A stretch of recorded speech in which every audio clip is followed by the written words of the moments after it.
노예요 권사입니다. 시편 61편입니다. 하나님 미연 나의 부르짖음을 들으시며 내 기도에 유하소서. 내 마음이 약할질 때에 땅끝에서부터 주께 부르짖으오니 나보다 높은 바위에 나를 인도하소서. 주는 나의 피난처시요 원수를 피하는 견고한 망대이십니다. 내가 영원히 주후 장막에 머물며 내가 주후 날개 아래로 피하리이다. 주 나의 하나님이 주께서 나의 소원을 들으시고 주 이름을 경외하는 자가 얻을 기업을 내게 주셨나이다. 그래서 왕에게 장수하게 하사 그 나이가 여러 때에 미치게 하시리이다. 그가 영원히 하나님 앞에서 거주하시리니 인자와 진리를 예배하사 그를 보호하소서. 그리하시면 내가 주 이름을 영원히 찬양하며 매일 나의 소원을 이행하리이다. 하늘에 계신 우리 아버지여, 이름이 거룩히 여김을 받으시오며 나라가 임하옵시며 뜻이 하늘에서 이룬 것 같이 땅에서도 이루어지이다. 오늘날 우리에게 일용할 양식을 주옵시고 우리가 우리에게 죄 지은 자를 사하여 준 것 같이 우리 죄를 사하여 주옵시고 우리를 시험에 들게 하지 마옵시고 다만 악에서 구하옵소서. 대개 나라와 권세와 영광이 아버지께 영원히 있사옵나이다. 아멘.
말씀 잘 배우고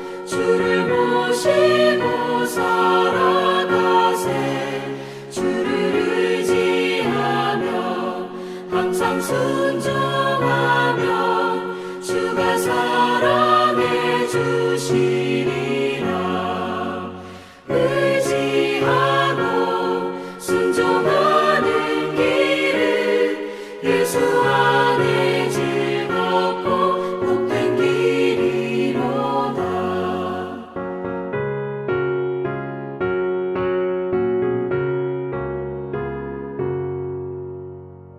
함께 나눈 하나님 말씀은 민수기 10장 11절에서 36절까지의 말씀입니다.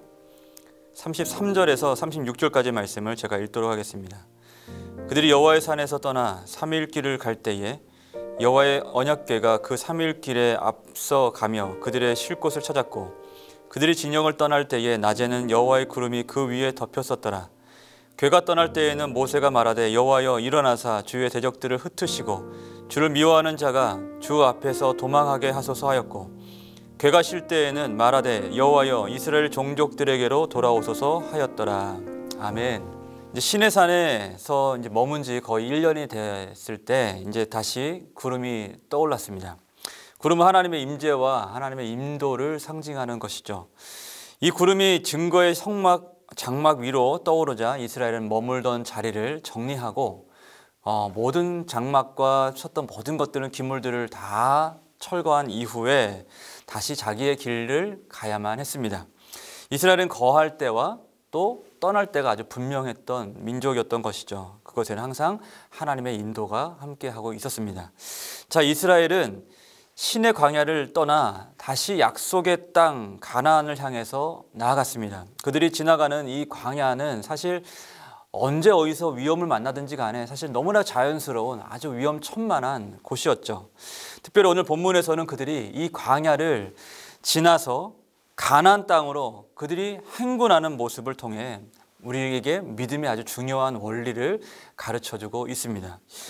첫째로 이스라엘은 하나님의 군대로 부름받았다는 사실을 우리가 기억할 수 있어야 됩니다. 그들이 가나안에 나아가면 아주 단순했습니다. 그냥 어떻게 하다 보니 애굽에서 떠났고 가나안 땅에 이주되었더라라는 이야기가 아니고, 가나안에 하나님께서 그들을 군대로 부르셔서 가나안을 정복하도록 그들을 부르신 것이죠. 그러니까 하나님의 군대로 그 땅을 취하기 위해서 광야를 행군하는 것이 그들의 광야길의 목적이었다라는 겁니다. 28절 말씀 보면 이스라엘 자손이 행진할 때에 이와 같이 그들의 군대를 따라 나갔더라라고 말씀합니다. 그들의 군대를 따라 나갔더라. 군대로서의 삶과 여러분, 군대로서의 삶과 백성으로의 삶은 천지 차이입니다. 아시는 것처럼 먼저는 군대는 명령에 죽고 명령에 사는 공동체지만 그냥 일반 백성은 사실 그렇지는 않습니다. 법과 질서가 존재하지만 또 군대는 훈련된 사람들의 집합체입니다. 그러나 백성들은 그렇지 않죠. 한 예를 하나 제가 생각이 났는데, 어떤 선교사님이 선교훈련을 받는데 한 1년 동안 합숙을 하면서 선교훈련을 받았다고 합니다. 그리고 각자의 역할을 나눠주고 1년 동안 그 역할을 잘 충실히 이제 수행하는 것을 훈련했는데, 한 분의 역할이 뭐냐면 매일 설거지하는 것이었다고 얘기합니다. 1년 동안 설거지만 계속하고 집안일만 이렇게 하다 보니까 야, 내가 이러려고 선교사로 이제 내가 헌신하게 됐나 라는 이런 회의가 들더랍니다. 그런데 그렇게 훈련을 받고 이제 선교사의 삶을 나갔을 때 그 선교사의 그 치열한 삶 가운데서 자신의 가장 소소한 것들을 계속해서 훈련했던 그것이 너무나 소중한 도움이 되었다는 얘기를 들은 바가 있습니다. 여러분, 이처럼 우리의 일상은 사실은 그냥 어떻게 보면 반복적인 지루한 일상일 수 있겠습니다. 그러나 우리의 이 매 순간이 말씀을 훈련받고 또 하나님의 사람으로 훈련되어 가진 가정이라는 것을 우리는 항상 기억할 수 있어야만 하는 것이죠. 왜냐하면 오늘 내가 심은 그 행동 그리고 생각 하나가 앞으로의 거룩한 습관을 만들고 또 아름다운 삶의 열매로 드러날 수 있기 때문에 그런 것이죠. 순종을 배우고 인내를 배우고 또 사랑을 배우고 모든 일상을 통해서 하나님 앞에 기다림을 배우는 값진 시간들인 것입니다. 우리의 삶이 그렇다는 거죠. 디모데후서 2장 3절 말씀 보면 너는 그리스도 예수의 좋은 병사로 또 나와 함께 고난을 받으라 라고 말씀합니다. 우리는 뭐라고 말씀하고 있죠? 그리스도의 좋은 병사라고 말씀하고 있습니다. 오늘도 우리를 부르신 예수님의 말씀을 따라서 주의 부르심을 따라서 기쁘게 순종함으로 주의 길 걸어가는 저와 여러분 되시길 축복합니다. 자, 둘째로 이스라엘의 이 행군에는 아주 중요한 그 질서와 그 순서의 원리가 있었습니다. 맨 앞에는 뭐가 앞섰죠? 법궤가 앞서 나갔죠. 그리고 그 뒤로는 지파들이 쭉 이제 도열해서 이제 행렬을 이뤘는데 바로 그 뒤에는 이사갈, 유다, 스불론 지파가 그 뒤를 이었고 그 다음으로는 또 게르손과 무라리 자손, 이 레위 자손이 성막을 메고 출발했습니다. 그리고 이어서 시므온, 르우벤, 갓지파, 그리고 그 뒤를 고앗 자손이 또 성물을 메고 출발했고 그 맨 마지막에 단지파와 또 베냐민, 납달리 지파까지 일렬 형태로 계속해서 행진을 했습니다. 이들의 행진에 어떤 질서의 특징이 보입니까? 모두 성막을 중심으로 움직이고 있다는 겁니다. 법궤가 있고 그 다음 지파, 그리고 성막, 그리고 그 다음 지파, 성물, 이 순서대로 쭉 이어지고 있죠. 그러니까 그들이 머무르게 될 때 가장 먼저 될 일이 뭐예요? 성막을 먼저 치는 것이었습니다. 성막을 먼저 치고 성물을 들여놓고 법궤를 들여놓게 했던 거죠. 그렇기 때문에 여러분들, 이것이 이스라엘의 가장 중요한 질서와 삶의 순서였던 것처럼 우리의 삶에서도 똑같은 모습으로 우리에게 이와 같은 질서와 순서가 있을 수 있어야 됩니다. 그게 뭘까요? 어떤 일을 하든지 간에 예배자의 삶을 우선해야 된다는 겁니다. 예배의 삶, 하나님 중심의 삶을 살아야 한다는 것이죠. 이스라엘은 단순히 전쟁을 위해 모집된 사람들이 아니라 광야에서든지 간, 또 그것이 가나안에서든지 간에 항상 하나님을 참되게 예배하는 것, 참되게 하나님을 예배하는 예배자로 부름받은 민족이 바로 이스라엘이었다라는 겁니다. 여러분, 400년 전, 이들의 400년 전에 조상 아브라함이 그랬고, 또 더 거슬러 올라가서 노아도 하나님께 참되게 예배하는 예배자로 부름받았죠. 여러분들, 그와 같이 아담도 그랬고 우리의 삶의 목적은 항상 이 참된 예배에 우리의 우선순위가 있을 수 있어야만 합니다. 이 순서가 무너지면 삶은 곧 목적을 잃고 허무와 허사를 쫓게 되기 때문에 그렇습니다. 우리 생각과 마음은요, 너무나 간사하고 너무나 세상적이고 죄악돼서 예배의 삶을 살지 않는, 우리가 예배의 중심의 삶을 살지 않으면 우리 생각과 마음은 금방 세속화돼 버립니다. 그렇기 때문에 그런 삶에는 행복과 기쁨과 만족, 그리고 범사의 평강, 이런 것들을 기대하기가 어려운 것이죠. 그러나 반면 하나님을 항상 기억하고 하나님과 동행하며 하나님을 항상 삶을 통해서, 모든 구별될 시간들을 통해서 예배하는 삶을, 하나님과의 온전한 예배를 통해 온전한 관계 안에 살아가는 사람은 생명과 평안을 날마다 경험할 수 있게 된다는 겁니다. 로마서 12장 1절 말씀 뭐라고 말씀합니까? 그러므로 형제들아, 내가 하나님의 모든 자비하심으로 너희를 권하노니 너희 몸을 하나님이 기뻐하시는 뭐라고요? 산 제물로 드리라. 이것이 너희 드릴 영적 예배지나 라고 말씀하죠. 나의 몸과 나의 삶과 나의 시간과 나의 물질과 나의 모든 것을 하나님께 거룩한 산 제물로 드리는 것, 이것이 우리 드릴 영적 예배라고 말씀합니다. 아무쪼록 하나님만 오늘도 복되게 신실하게 예배하는 예배자의 삶으로 승리하는 저와 여러분 되기를 소망합니다. 자, 마지막으로 이스라엘이 움직일 때 또 어떤 법칙이 있었냐면 항상 언약궤가 앞서갔던 것을 보게 됩니다. 언약궤는 항상 먼저 가서 이스라엘의 쉴 곳을 찾았다고 말씀합니다. 33절 말씀 보시죠.